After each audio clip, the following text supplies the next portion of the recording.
Welkom bij Scheldemondig. Mijn naam is Jan Rubbens, presentator en wij nodigen mensen uit met passie.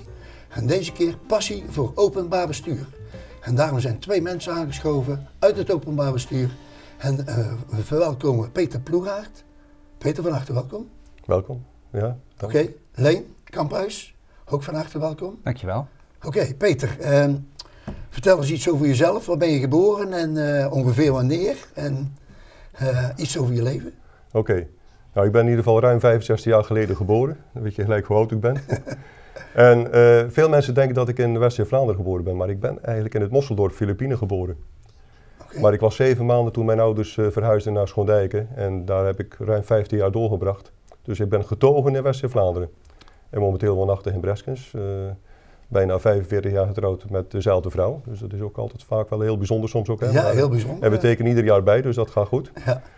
2 zoons, die wonen helaas in Brabant. Ik heb ze hier niet kunnen houden, dat vind ik wel jammer. Ja. Want er trekt veel jeugd weg natuurlijk. Gebeurt heel vaak. Maar 2 kleinkinderen en wie weet dat misschien de kleinkinderen hun hart verpanden naar West-Vlaanderen en naar hier komen wonen. Maar... Ja, helemaal goed. Ja. Leen, vertel eens iets over jezelf.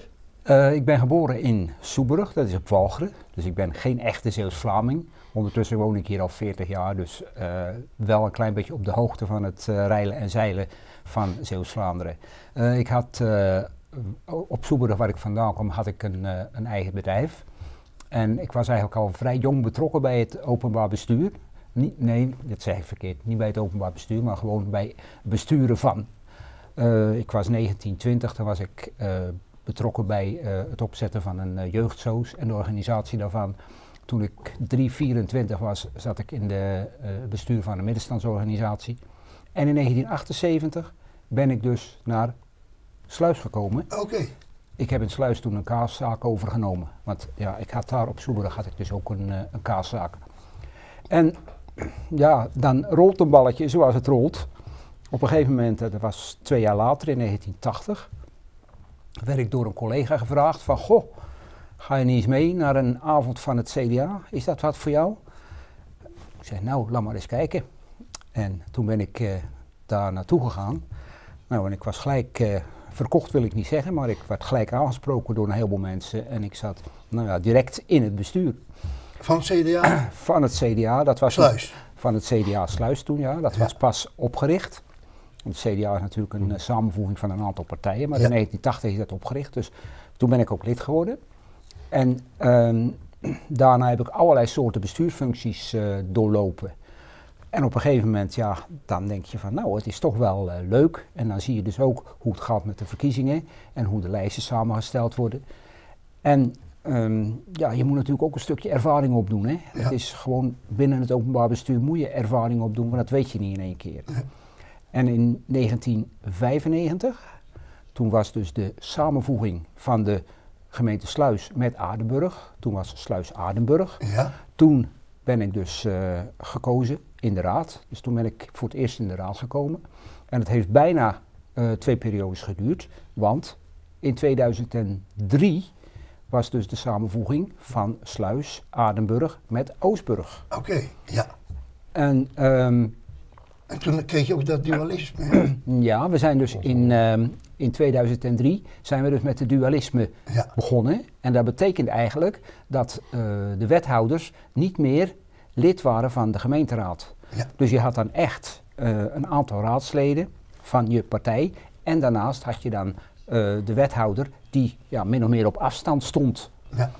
En wij hadden als CDA hadden wij toen een hele goede uitslag. Waardoor toen door de mensen gezegd werd van, nou, zou het niet goed wezen dat het CDA 2 wethouders levert. In 2003? In 2003, ja. Dus bij de nieuwe gemeente Sluis. Ja. En toen ben ik dus gevraagd of ik dus in het college wilde komen. Dus je bent van raadslid, ben je wethouder geworden in 2003, van die grote gemeente Sluis eigenlijk. En hoe lang ben je dan wethouder geweest? Ik ben een periode wethouder geweest. 4 jaar? Ja, bijna 4 jaar. Bijna 4 jaar, ja. Want de nieuwe verkiezingen zijn natuurlijk altijd voor een herindeling, zijn altijd in november. Ja, ja. Dus toen ben ik, toen ben ik dus bijna 4 jaar ben ik wethouder geweest. En ben je daarna gelijk weer raadslid geworden? Nee, want dat is eigenlijk een beetje zwarte bladzij in de geschiedenis. Nou, dus openbaar bestuur is ook altijd... Ja, nou... Daar gaan we het niet over hebben. Wanneer ben je dan weer raadslid geworden? Ik ben in 2015 weer terug raadslid geworden. En 2019 ook? En 2018. 18 bedoel ik. 18, ja, want ik ben in 2015 ben ik dus ingestroomd, omdat er een van de fractieleden stopte. Oh ja, duidelijk. En ik stond dus, zeg maar, opvolger van de lijst. Dus toen kwam ik dus in aanmerking om in de gemeenteraad te komen. Nou, dat is goed. Of voor de kijkers ook, om eens een keer goed op een rijtje te zetten hoe dat historisch nou gegaan is. En Peter, hoe zit het dan met jou? Hoe ben jij zo de politiek of de openbaar bestuur ingerold? Bij mij is het gebeurd in feite. Ik ben in 1981 komen werken bij de toenmalige gemeente Oostburg als ambtenaar. Als ambtenaar? En was jouw opleiding? Ik heb sociale academie, bestuursacademie gedaan. Okay. En later nog, maar toen was ik al 50, heb ik nog een masteropleiding gedaan aan de universiteit in Tilburg. En welke richting? Dat was bestuurskunde. Oh ja? Ja. Oké. En in 1991 ben ik toen weggegaan bij de gemeente. Ben ik directeur geworden van een woonzorgcentrum. Maar en waar was dat? Dat was in IJsendijk, in Emmaus. In IJsendijk. En later heb ik ook nog Koensdiek aangestuurd en de Vest in Terneuzen. Maar dat was inderdaad in de zorg een heel andere tak van sport in feite. En in 1991 ben ik ook lid geworden van het CDA. Want zolang ik ambtenaar was, dacht ik van nou, dan moet je politiek een beetje gescheiden houden. Ja. Dus heb ik ook netjes gedaan. En toen lid geworden van het CDA. Binnen het bestuur van het CDA wel wat functies bekleed ook en al. En in 1999, 2000 ben ik 2 jaar lang raadslid geweest namens het CDA. Ja. Maar dat was op een bepaald moment niet meer te combineren met mijn werk. En een studie, dus toen heb ik gezegd van nou, dan moet ik keuzes maken. Gezin, werk, studie, maar ook dan nog de politiek was iets te veel van het goede. En ik vergeet nooit, ik liep in januari, ik meen de 2e zondag van januari, liep ik te wandelen met mijn vrouw in het De Kamerenbos in Brussel. In 2006. En ik kreeg een telefoontje van de toenmalige voorzitter van het CDA Sluis. En die zegt, Peter, mag ik je wat vragen? Ik zei, nou ja goed, ik loop hier, dus vraag maar hè. Die zegt, wat zou je van denken om namens het CDA wethouder te worden? Die zegt, van buitenaf in feite, hè, want ik stond niet op de lijst hè, bij de verkiezingen. Ik zei, nou daar moet ik eens even over nadenken. Ik zeg, geef me toch in ieder geval een week de tijd. Ja, dat komt prima, doe rustig aan, maar doe het wel overwogen. Nou, toen dacht ik van, ja, goh, misschien is het leuk hè. Ik was toen voor in de 50, nou, is een nieuwe stap in je leven. En de politiek had ik toch altijd gevolgd. Dus ja, ik ben toen in april, geloof ik op 1 april hebben we toen een coalitie gesmeed.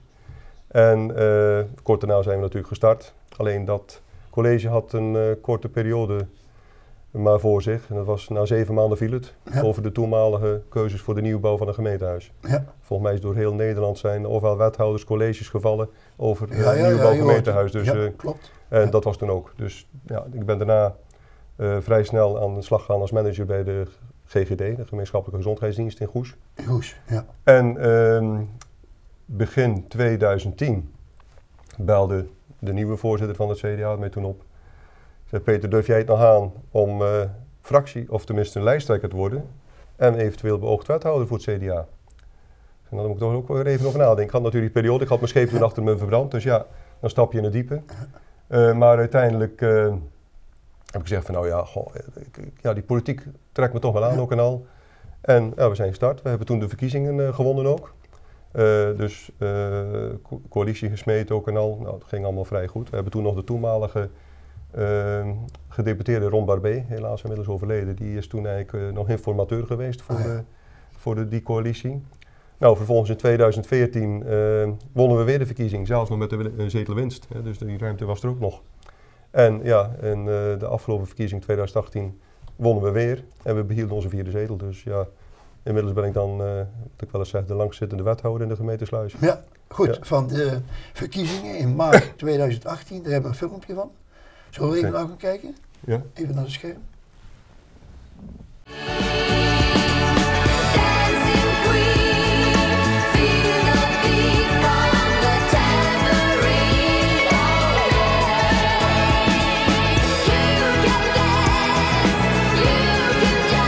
Ja, dat was de favoriete plaat van meneer Wabijn, deze van ABBA. En je hoorde de Dancing Queen uit 1976. Jan, jij staat met onze burgemeester.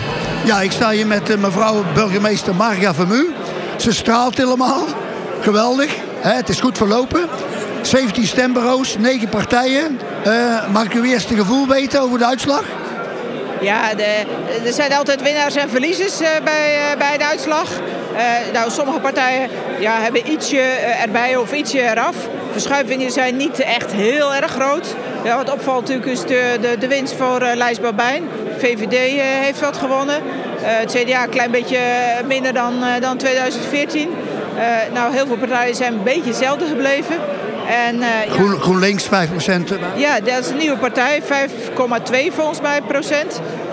Ja, voor die partij is het natuurlijk spannend, maar ook voor D66 of zij een zetel halen. Ja, dat zal de komende dagen duidelijk worden. Ja, want hoe gaan we nou verder? Morgen is het een beetje rustdag misschien, ja voor u dan, maar vrijdag gaat het weer gebeuren, hè? Ja, vrijdag is er, maar dat is voor het hele land, een openbare zitting. Dus daar kan ook iedereen komen van het stembureau met de officiële uitslag. En ook de zetelverdeling en eventueel ook voorkeursstemmen, hè? Want die hebben we nu ook nog niet in beeld.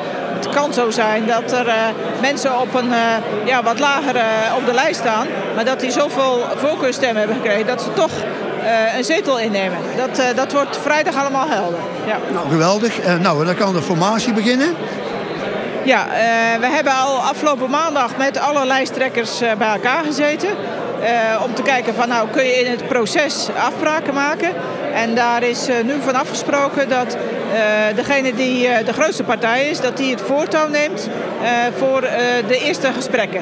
En in dit geval heeft het CDA is de grootste partij gebleven, was het ook in 2014. En de lijsttrekker van het CDA moet dan ook de partijen gaan bezoeken of bij elkaar roepen om, voor een eerste gesprek. Dus Peter Ploegaert die wordt dan de formateur? Informateur is het. Informateur en dan wordt dat de formateur. Nou, ik stel voor dat ik u een keer uitnodig bij Scheldemondig, ons informatieprogramma in de studio. Tot dan, maar ik wil u graag hartelijk danken namens RTV Scheldemond voor de gastvrijheid in dit mooie Belfort. En tot ziens. Ja, graag gedaan. Dank voor de uitnodiging. Dat gaan we zeker een keer doen. Lijkt me heel goed. Tot ziens. Tot ziens, hè. Dank u wel. Nou Peter, dat was echt best spannend. Ik zag jou zo met het vingertje naar de scherm wijzen. En bovendien ben je toen informateur geworden. Vertel, hoe gaat het dan verder als informateur? Ja, het was inderdaad spannend. Hè? De derde keer dat je met die verkiezingen daar meedoet en dat je dan toch weer wint. Ja, maar het is altijd vaak nipt. Hè? Dan hangt het soms af van enkele stembureaus die wat later klaar zijn. Dat zijn vaak de grootste. Die soms ook bepaald zijn ook nog voor de uitslag. Dus, Breskes was dat Breskes onder andere. Ja, ik moet zeggen, ik had in Breskes best wel wat weerstand. Althans, deelname van andere Brescianers natuurlijk. Hè, die goed in de markt lagen. Dus ja, dan moet je meenemen zoiets. Hè. Maar desondanks zijn we dan toch de Maar even het proces van informateur naar formateur. En dan zo'n coalitie. Kun je dat in een paar zinnen vertellen? Ja, een paar zinnen. Nou, het is inderdaad zo dat de grootste partij de informatie opstart. Dus dat houdt in dat je dan met alle partijen rond tafel gaat zitten. Ja, niet gelijktijdig, maar met iedere partij afzonderlijk. Dat duurt wel eens een paar dagen, hè, dat je een schemaatje maakt. Er zitten ook een paar ambtenaren bij die wat zaken opschrijven. Dan tast je af hoe je programmatisch liggen. Liggen de programma's bijvoorbeeld van de ene partij dicht bij die van het CDA. En hoe kun je daar op een gegeven moment dan een goede formatie, met wel een meerderheid in de raad natuurlijk, van vormen. Nou, als CDA hadden we 4 zetels. Nou, dan moet je er minimaal 6 bij hebben om een meerderheid te hebben. Ja, want je hebt 19 zetels. We hebben 19 raadzetels, dus de helft plus 1 is dan een meerderheid. Nou, uiteindelijk zijn dat 13 zetels geworden dan, met de 4 partijen. En dan zitten natuurlijk altijd teleurstellingen. Hè? Je hebt het informatieproces. Nou, dan denk je van we hebben nu zoveel partijen waar we toch wel op één lijn kunnen zitten. Dan vallen er natuurlijk af. En dan ga je met de resterende partijen echt de formatie gaan doen. Dus dan ga je echt de diepte in. Dan ga je kijken hoe je programmatisch bij elkaar past, waar voorkeuren liggen, wat er één wil in het programma, wat de ander in wil. Omdat je dan toch gezamenlijk een coalitieprogramma opstelt. Ja, dat is best wel intensief ook. Ja. En hoe lang duurt zo'n periode dan? Nou ja, ik heb ooit eens aan de overkant heeft dus plaatsgevonden, noemen ze het Biddagakkoord. Dat was op een woensdag en de andere partijen die hadden dan rustdag in feite. En toen hebben de coalitie heeft zich toen gevormd daar. Nou, dan is het binnen een dag gebeurd natuurlijk. En hoe lang heeft het nu geduurd? Wij zijn, ik meen, toch 5 weken ongeveer bezig geweest. Ja. En wat is jouw rol dan in raadslid bij die informatie en formatie? Wij als raadsleden hebben daar geen rol in. Wij worden alleen bijgepraat door zeg maar, de informateur. Ah, ja. En voor de rest wachten wij af. Er wordt natuurlijk wel gesproken onderling van hoe zou je dit doen en wat kunnen we wel en wat kunnen we niet. Maar onze inbreng is eigenlijk wat dat betreft niet zo groot. Het werk, maar wel een klankbord natuurlijk. Ja, juist. Daarom zeg ik, we krijgen de informatie van de informateur. Ja. Dat was in dit geval Peter. En wij bespreken dat. Ja. En we zeggen van nou, misschien nog een beetje links of een beetje rechts. Ja. En ja, je moet natuurlijk met 4 partijen moet toch een beetje dealen. Ja. En je krijgt nooit je eigen verkiezingsprogramma helemaal daardoor. Dus iedereen moet wat geven en iedereen moet wat nemen. Ja. Dus zo werkt dat. Nou Peter, je bent ook van een aantal zaken ben je portefeuillehouder. Ja.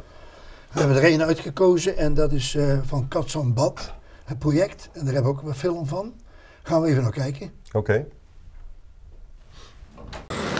De gemeente Sluis die heeft als credo Sluis verbindt. En wat verbindt er beter tussen 2 kanten is een brug. Dus deze brug die eigenlijk een uniek staaltje is, want er zit een redelijk hoogteverschil in. En ik noem het ook altijd, het is eigenlijk een soort slangpedalen die we hier in Katsanbad hebben neergelegd. 3, 2, 1.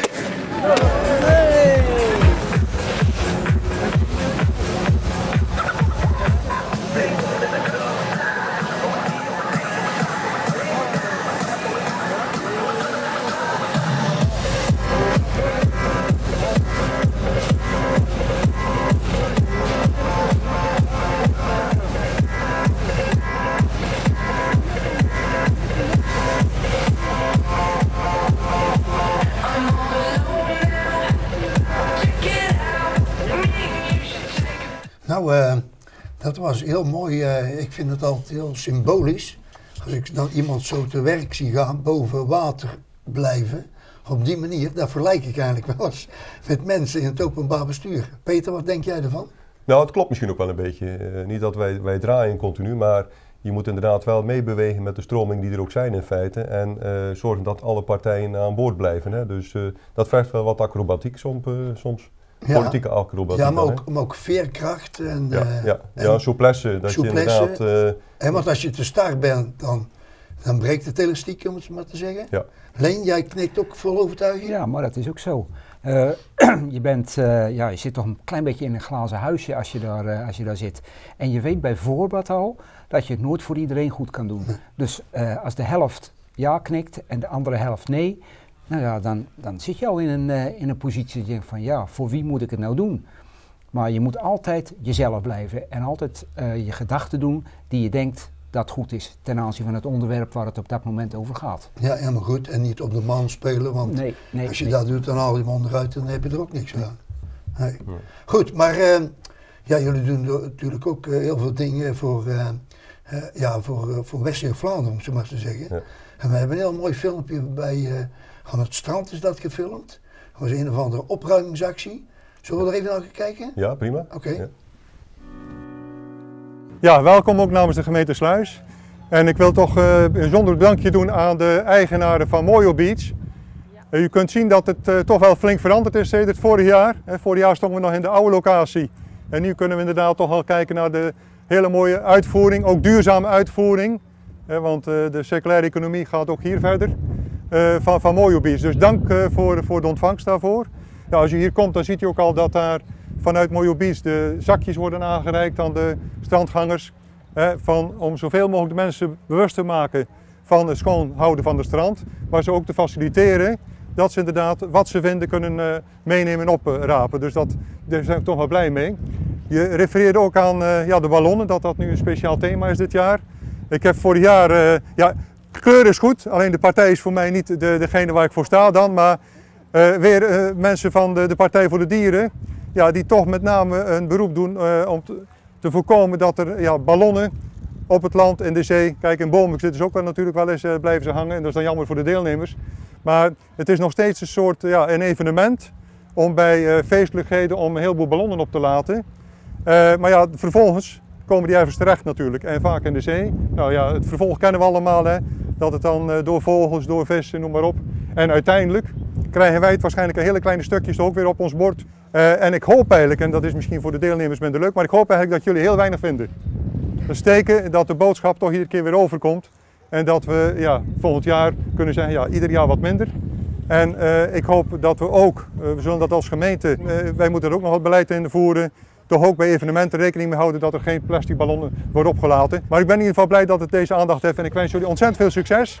Blij dat er zoveel deelnemers zijn en iedereen kan en mag aansluiten, dacht ik. Hè? Hartelijk dank. Oké, succes.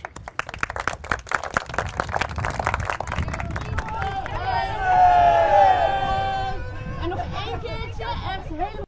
Nou, dit was een actie aan het strand. Peter, vertelt er eens iets over? Ja, dat start ieder jaar al, althans de afgelopen 5 jaar. Dat is de Boscades Beach Cleanup. Die start ook altijd bij Mojo.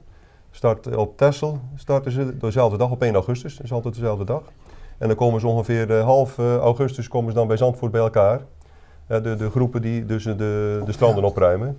Ja, en dat is een evenement mag je het eigenlijk niet noemen, want het is triest dat het moet gebeuren natuurlijk. Hè. Maar we merken wel dat... Het gebeurt wel. Het gebeurt wel inderdaad. Hè. En we merken wel dat ieder jaar in feite de stranden toch wat schoner worden. Ja, we zijn natuurlijk bij de gemeente ook volop bezig met de strandreinigingen. Paul Michielsen die dat op een fantastische manier doet. Dus die is in de zomermaanden, iedere morgen is dat de eerste die over de stranden gaat. En als dan de badgasten komen om 10:30, 11:30, dan zijn de stranden weer vrij van allerlei troep die er achtergelaten wordt. Hè. Ja. En ik denk dat we dat goed moeten volhouden. Nou, de Boscales Beach Cleanup is inderdaad nu al een 5-jaarlijks evenement. En ik denk dat dat ieder jaar weer herhaald zal worden. Mooi. En ik mag dat altijd doen nog. Oké. Dus. En Leen, heb je er iets aan toe te voegen? Nou, ik heb het volgende aan toe te voegen. In mijn periode was het natuurlijk ook actueel. En wat dat betreft is er nog weinig veranderd. Er zijn wel een heleboel dingen verbeterd. Ja. Maar als je dan even terugkijkt, dan zie je dus dat een heleboel dingen zich gewoon herhalen. Ja, histoire repet, inderdaad, maar het moet wel gebeuren. Het moet gebeuren natuurlijk en het is ook belangrijk. Peter weet dat ook, dat wij dus ook altijd gaan voor de blauwe vlag. Ja. En dat houdt dus ook in dat je je stranden heel goed schoon moet houden. Dus wat dat betreft is het een soort repeterend verhaal, wat elke keer weer terugkomt, maar wat wel belangrijk is voor onze gemeente. Ik denk het wel, hè. Ja, en laten we het dan afsluiten met een ludiek gebeuren. Ja, want ik heb gezien, Peter, dat je je ook wel eens verkleedt. Zullen we even naar het filmpje kijken? Ja, prima. Oké. Okay. Gij, Petrus Ploeghaard, opent deze vurige dag. Gij en de andere schepenen beklimmen te middernacht bij de eerstvolgende volle maan op de blote knieën het Belfort van Sluis. En gij zult daar vanaf de toren trouw zweren aan de kerk en de keizer. En verder een persoonlijke aflaat van 10 goudstukken te voldoen aan de kerk, ten bate van het herstel van de Maria-kathedraal te Aardenburg, opdat in de volgende eeuw Aardenburg weer een devote pelgrimstad mag worden op de Sint-Jacobsroute. Ik hoop nog wel dat ik de komende jaren, zodra ik deze penitentie heb vervuld, nog uw dienaar mag zijn in deze hele mooie gemeente. En ik ga nu de vurige opening doen van Fantasie. Met complimenten aan de organisatoren. Is toch geen staalkabel, hè?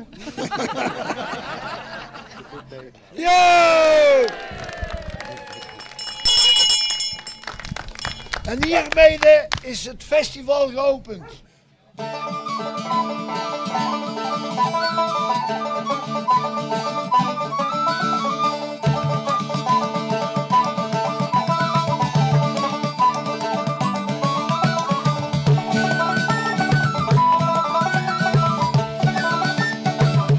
Nou, ik heb het gezien. Openbaar bestuur, dus spectaculair. Je moet geen watervrees hebben natuurlijk. Je moet goed met vurige mensen om kunnen gaan. Dus eigenlijk zit er alles in. Heb je er iets aan toe te voegen aan dit besluit? Leen? Nou, het is wel zo dat openbaar bestuur, dat moet je interesseren en je moet er een bepaalde toewijding voor hebben. Want als je openbaar bestuur doet, dan laat je privé een heleboel dingen liggen. En een aantal mensen die hebben daar soms geen begrip voor. Nee, ook geen benul van, die weten dat niet. Maar Peter, hoe kun je nou jonge mensen activeren, motiveren als slot om ook in het openbaar bestuur te stappen. Ja, nou ik hoop dat deze beelden ook een ander beeld geven zeg maar, van de politiek. Hè? En niet inderdaad het gekwebbel of het gebakkelei in de gemeenteraad soms wat plaatsvindt. Of zelfs ook in de Tweede Kamer wat je dan wel eens ziet. En dat mensen ter verantwoording worden geroepen. Maar dat er ook politiek ook leuke kanten heeft. Ook en toch ook een stukje bewustwording inderdaad voor jongeren. En we proberen al heel vroeg ook basisscholen erbij te betrekken. Als je zo'n beach clean-up ziet, moet je inderdaad al de jongeren daarbij betrekken. En misschien dat ze op die manier ook wat affiniteit met het openbaar bestuur gaan krijgen. Ja. Ik hoop het in ieder geval van harte. Ja, ik ook. Want Scheldemondig is zeker ook dat niet alleen het CDA belicht wordt. Dat hebben we nu gedaan. Het kwam zo uit toevallig. Maar ik beloof alle kijkers, andere politieke partijen, dat ze in 2020 of 2021 ook hier aan tafel uitgenodigd worden om hun visie op openbaar bestuur te ontwikkelen en te laten zien. Zullen we het daarbij laten? Ja, prima. Dankjewel. Okay. Helemaal goed, dankjewel. Nou, beste mensen, dit was dan weer een aflevering van Scheldemondig, passie voor openbaar bestuur. En daarom wil ik deze twee heren hartelijk danken voor hun komst en hun toewijding en nog veel plezier, veel succes in 2020 en alle verdere jaren. Okay. Peter, hartelijk dank. Ja, dankjewel.